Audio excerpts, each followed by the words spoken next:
आदरणीय मंत्री जी, चौधरी साहब, पीएफआई के ऑफिस बियरर और सभी उपस्थित पोल्ट्री सेक्टर्स के वेल विशर्स। अभी शुक्ला जी ने बहुत अच्छी बात कही और उत्साहवर्धक बात थी कि पोल्ट्री सेक्टर की ग्रोथ होनी है, और एक जो फैक्टर जिस पे फोकस किया गया वो था मैन पावर। सभी वक्ताओं ने कहा करीब 10% के आसपास ग्रोथ की उम्मीद है, लेकिन मंत्री जी दो बातें हैं जिसको हमें ध्यान में रखना होगा अगर इस अचीवमेंट को लाना है।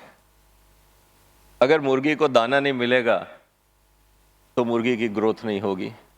अगर हम 10% मुर्गी क्षेत्र की ग्रोथ की बात कर रहे हैं तो हमें कम से कम 20% एडिशनल फीड चाहिए, अगर हम एफसीआर की भी एक रफ एस्टीमेट की बात करें। और सबसे बड़ा जो दो मुद्दे इस देश में आ रहे हैं फीड को लेके, एक तो जो हम मक्के की बात कर रहे हैं जो मेजर फीड इंग्रेडिएंट है।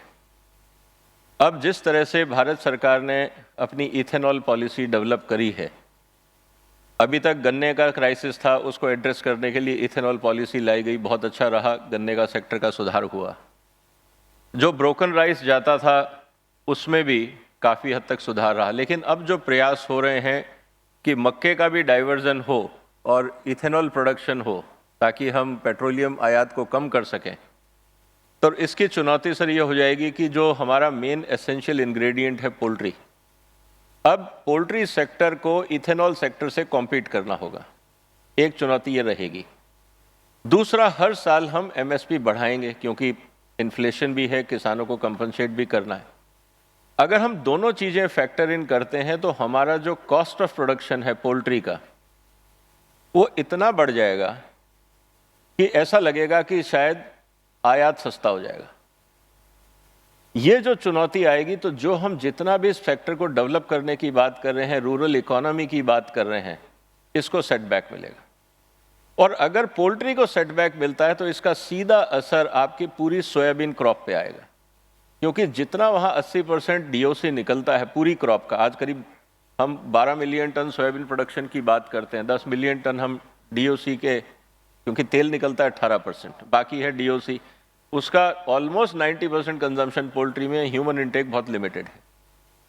अब सवाल ये है कि अगर पोल्ट्री नहीं बचा, क्योंकि मक्का नहीं मिल रहा जो 60% फीड इंग्रेडिएंट है, उससे संबंधित जितने सेक्टर हैं उन पे भी सेटबैक आएगा, क्योंकि पोल्ट्री सेक्टर ग्रोथ की जगह श्रिंक होगा। जब पोल्ट्री सेक्टर श्रिंक होगा, डिमांड बढ़ेगी, आबादी बढ़ रही है, पर कैपिटा इनकम बढ़ रही है, सप्लाई घट रही है, रेट बढ़ेंगे। जब रेट बढ़ेंगे तो आप समझते हैं कि पूरा बाजार का स्ट्रक्चर बदल जाएगा, हमारा किसान बाजार से बाहर हो जाएगा। अब सवाल यह है कि इस पूरे पोल्ट्री सेक्टर को अगर हमें बचाना है तो हमारे देश की फीड पॉलिसी क्या होनी चाहिए। हमने फूड पॉलिसी, फूड सिक्योरिटी पे हम लोगों ने काम किया। इथेनॉल आके हम लोगों ने इथेनॉल ब्लेंडिंग करके जो पेट्रोलियम है उस पॉलिसी को हमने स्ट्रीमलाइन करने की कोशिश करी, लेकिन फूड सिक्योरिटी में अगर एनिमल सेक्टर हट जाता है तो पूरा का पूरा फूड सिक्योरिटी अपने आप में क्वेश्चन में आएगा, रूरल एम्प्लॉयमेंट क्वेश्चन में आएगा। और इन दोनों को अगर एड्रेस करना है तो जैसे हमने ह्यूमन फूड सिक्योरिटी किया है, हमने अपनी फ्यूल सिक्योरिटी की बात करी है, जब तक हम फीड सिक्योरिटी की बात नहीं करेंगे, ताकि अगर मैं मुर्गी उत्पादक हूँ, मैं अपनी मुर्गियाँ बढ़ाना चाहता हूँ, मुझे अगर यही पता नहीं कि मेरे को फीड कहाँ से मिलेगी और किस रेट पे मिलेगी, तो पूरा जो फोकस है एम्प्लॉयमेंट जनरेशन और इनकम जनरेशन, वो दोनों फेल होंगे। ये बहुत कॉम्प्लेक्स है, क्योंकि आज हम जिस प्रोडक्शन की बात कर रहे हैं ये पॉपुलेशन कम नहीं है। तो ये एक मुझे लगता है सर कि बहुत सीरियस मुद्दा है। आप इस सेक्टर को बहुत अच्छी से जानते हैं, चौधरी साहब इस बहुत सेक्टर में काफ़ी समय से काम कर रहे हैं। मुझे लगता है कि इस पे गहन चिंता की बात है, और नई सरकार आएगी तब क्या प्रायोरिटीज़ होंगी हमें अभी नहीं पता। लेकिन मेरा निवेदन ये है कि जो अगले 5-7 महीने बचे हैं, अगर हम इस देश को एक फीड एंड फॉडर पॉलिसी दें, यही क्राइसिस लाइव स्टॉक में है, कैटल में भी आता है। साइलेज पे अगर हम काम करें तो जितना एग्री वेस्ट है वो भी हम प्रिजर्व कर सकते हैं। तो मेरा निवेदन है कि सर एक फीड एंड फॉडर पॉलिसी इस देश को चाहिए।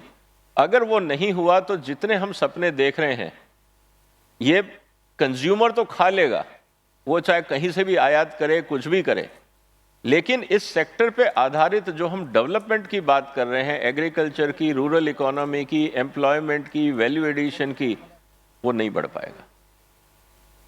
क्योंकि इन्फ्लेशन का असर बहुत सीरियस होने वाला है। और किसान अगर प्रॉफिट नहीं करेगा, अगर उसको 4 पैसे नहीं बचेंगे तो वो मेहनत क्यों करेगा। और सबसे बड़ी चुनौती हमारे सामने आज वो आने वाली है।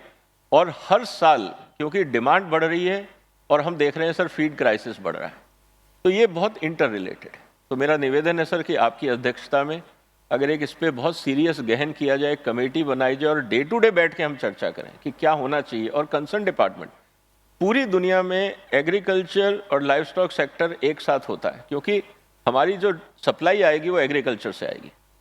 अब एग्रीकल्चर सेक्टर में अगर हम बात करते हैं, मिनिस्ट्री ऑफ एग्रीकल्चर में उनका कहना बहुत सिंपल है। जब भी मैंने सेक्रेटरी साहब से बात करी, जीएस से बात करी, कि हमारी प्रायोरिटी है human food security, feed is not our priority. उनके मैप पे ही नहीं है। आज भी फीड और fodder is a by product. होता है तो ठीक है, नहीं होता है तो ठीक है, लेकिन इंसान को खाना मिलना चाहिए, यही एक प्रायोरिटी है उनकी। तो इसीलिए पूरा फोकस गेहूं पे है, चावल पे है, दालों पे है, तेल पे है। फॉडर क्रॉप पे कोई फोकस नहीं है। और मैं अपने एक्सपीरियंस से सर आपको बता सकता हूं कि आज भी, और आप तो गांव के परिवेश को आप मेरे से ज्यादा समझते हैं, किसानों को आप मेरे से ज्यादा समझते हैं, आज भी अगर आप इकोनॉमिक्स वर्कआउट करें तो feed and fodder crops are more profitable than wheat and rice, किसान के लिए भी, जो एग्रीकल्चर किसान है। तो अगर हम जो डाइवर्सिफिकेशन की हम बात कर रहे हैं, चाहे हम पैडी की बात कर रहे हैं, वीट की बात करें, अगर हम एक्चुअल उसकी प्रोडक्टिविटी और प्रोडक्शन देखें तो किसान को फॉडर क्रॉप उगाने में ज्यादा फायदा है बनिस्बत वीट और राइस के। लेकिन क्योंकि उसके पास कोई प्रोत्साहन नहीं है, उसको पता नहीं है कि अगर मैं उगाऊंगा तो मेरी मार्केट कहाँ है, सरकार की पॉलिसी क्या है, प्रोसेसर्स नहीं आ पा रहे हैं, इन्वेस्टमेंट प्राइवेट नहीं आ पा रहा है, क्योंकि पॉलिसी नहीं है। अदरवाइज जिस देश में 300 मिलियन कैटल्स हों और बिलियंस ऑफ डॉलर का पोल्ट्री सेक्टर, वो प्राइवेट सेक्टर इतना एग्रेसिवली नहीं है जितना हॉर्टिकल्चर में है या बाकी जगह है, ये अपने आप में एक चिंता की बात। तो मुझे लगता है जो आप पॉलिसी बनाएंगे, इससे जो प्राइवेट इन्वेस्टर्स आना चाहेंगे उनको भी एक मार्गदर्शन मिलेगा कि ये सेक्टर है, इसमें सरकार की पॉलिसी, अगर हम इन्वेस्ट करेंगे चाहे वेयर हाउसिंग में, चाहे प्रोसेसिंग में, वैल्यू एडिशन में, देयर इज ए मार्केट और हमें सरकार डिस्टर्ब नहीं करेगी। तो ये अगर हम करें सर, तो मुझे लगता है कि इस पर एक बहुत सीरियस गहन चिंता की बात है। अभी टाइम कम है, मैं डिटेल में नहीं जाऊंगा, लेकिन आपका अटेंशन सर इस पे चाहिए। दूसरी इंपॉर्टेंट, थैंक यू, दूसरी जो सबसे इंपॉर्टेंट चीज है सर कि आज हम बात कर रहे हैं परफॉर्मेंस को लेके। हम FCR 2 से शुरू हुए, 1.8, 1.7, 1.5 गिरते आए। हम परफॉर्मेंस की बात करें, एफिशिएंसी की बात कर रहे हैं। बायोलॉजिकल सिस्टम एफिशिएंसी के लिए जो हमारे फीड हैं और जो नई ब्रीड्स आ रही हैं, उनमें एक तालमेल की जरूरत है, तभी परफॉर्मेंस आएगी। नेचुरल इंग्रेडिएंट, चाहे अगर हम फीड की बात करें, अगर उनको हमें परफॉर्मेंस इंप्रूव करनी है तो उसमें कुछ एडिटिव्स की जरूरत होती है जो नेचुरली या तो फीड इंग्रेडिएंट नहीं होते, जैसे अमीनो एसिड्स की हम बात कर रहे हैं, बॉडी हेल्थ की बात कर रहे हैं, सप्लीमेंटेशन की बात कर रहे हैं। हम ह्यूमन सिस्टम में भी बोलते हैं कि अगर कमजोरी है तो आप बी कॉम्प्लेक्स ले लीजिए, कहीं और कुछ होता है तो हम बोलते हैं आप कैल्शियम ले लीजिए। हम आदमियों को भी कहते हैं कि अगर बॉडी में थकान आ रही है तो आप ये सप्लीमेंटेशन ले लीजिए। स्पोर्ट्स में भी हम न्यूट्रिशन एडवाइस करते हैं, क्योंकि वहाँ परफॉर्मेंस की बात आती है। जब हम मुर्गियों से उम्मीद कर रहे हैं कि वो बेहतर परफॉर्म करें, कम फीड में ज़्यादा उत्पादन दें, तो हमें परफॉर्मेंस इनपुट्स भी चाहिए, जिनको आप फीड एडिटिव्स भी बोल सकते हैं या न्यूट्रिएंट एडिटिव्स भी बोल सकते हैं, जो फीड के पार्ट हैं। बहुत सारे ऐसे फीड एडिटिव्स हैं हिंदुस्तान में नहीं बनते, क्योंकि हम लोगों ने उन पर रिसर्च नहीं करी, इन्वेस्ट नहीं किया, वो प्रोडक्ट हमारे यहाँ बनते ही नहीं। हमारा पूरा फोकस ह्यूमन हेल्थ केयर को रहा, लाइव स्टॉक हेल्थ केयर पे उतना अटेंशन रहा नहीं, तो किसी ने उनमें इन्वेस्ट किया नहीं। जब उन्होंने इन्वेस्ट नहीं किया तो हमारे यहाँ लोकल मैन्युफैक्चरिंग नहीं है, तो हमें वो आयात करने पड़ रहे हैं, उनके बगैर परफॉर्मेंस नहीं आएगी। अब सवाल ये है कि पॉलिसी ये कहती है कि अगर ये फीड एडिटिव है तो हमें नहीं पता कि ये फीड है या ह्यूमन है या केमिकल है, क्या है। तो जो कॉमर्स मिनिस्ट्री है, DGFT है, जो बाकी डिपार्टमेंट है, वो कहते हैं जब तक मंत्रालय लिख के नहीं देगा हमें नहीं पता ये किस लिए चाहिए, हमारे लिए तो वो केमिकल ही है और हम उसको एज ए केमिकल ट्रीट करेंगे। उससे ये होता है कि जब आप स्पेशलिटी केमिकल के रूप में उसको आयात करते हैं तो उस पर कस्टम ड्यूटी बहुत ज्यादा है, अवेलेबिलिटी में रिस्ट्रिक्शंस आते हैं, उसका पूरा अप्रोच अलग है।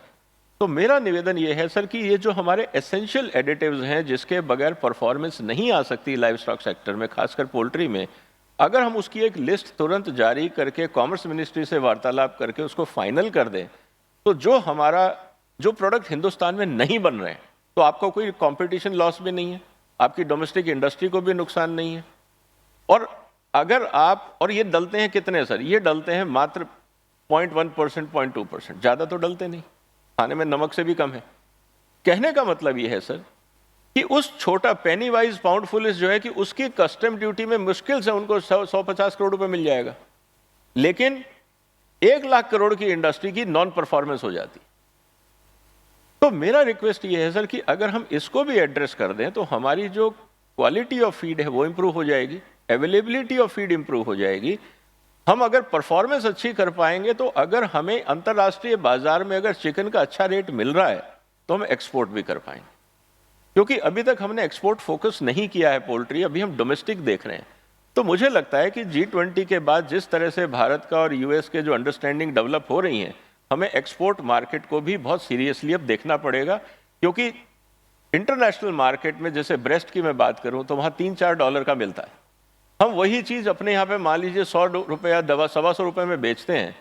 तो अगर हम एक्सपोर्ट करेंगे, कम से कम जो हमारे कोस्टल बेल्ट की जो पोल्ट्री इंडस्ट्री है, तमिलनाडु है, आंध्रा है, महाराष्ट्र है, गुजरात है, अगर हम यहाँ से एक्सपोर्ट करना शुरू कर दें हाई क्वालिटी प्रोडक्ट, तो किसानों की आमदनी बढ़ेगी, हमारी एक्सपोर्ट इनकम बढ़ेगी, जो हम स्किल डेवलपमेंट और एम्प्लॉयमेंट की बात कर रहे हैं उसको फायदा होगा, प्राइवेट इन्वेस्टमेंट्स और आएगा, और जो डोमेस्टिक किसान है उसको भी अच्छा मार्केट मिलेगा, क्योंकि आधा माल बाहर जा रहा है, आधा डोमेस्टिक में आ रहा है। तो ओवरऑल जो आज किसान की समस्या है कि प्राइस क्रैश हो जाता है, फ्लक्चुएशन आता है, और इंटरनेशनल मार्केट में हम फ्रोजन चिकन बेच सकते हैं, फ्रोजन कट्स भी बेच सकते हैं, तो एक बहुत बड़ी अपॉर्चुनिटी निकल सकती है। तो मेरा दोनों में निवेदन है सर आपसे कि इस पे एक बहुत सीरियस प्लानिंग की ज़रूरत है। अभी तक जैसा कि शुक्ला जी ने कहा कि हम 2 बिलियन से आज हम 130 बिलियन, मतलब 60 गुना बढ़ गए अपने दम पे, लेकिन एक लिमिट के बाद जब हम अंतर्राष्ट्रीय बाजार और नई टेक्नोलॉजी और पॉलिसीज़ की बात करते हैं तो अब हमें सरकार का साथ चाहिए। तो मेरा निवेदन है कि इसको गहन चिंतन किया। धन्यवाद सर।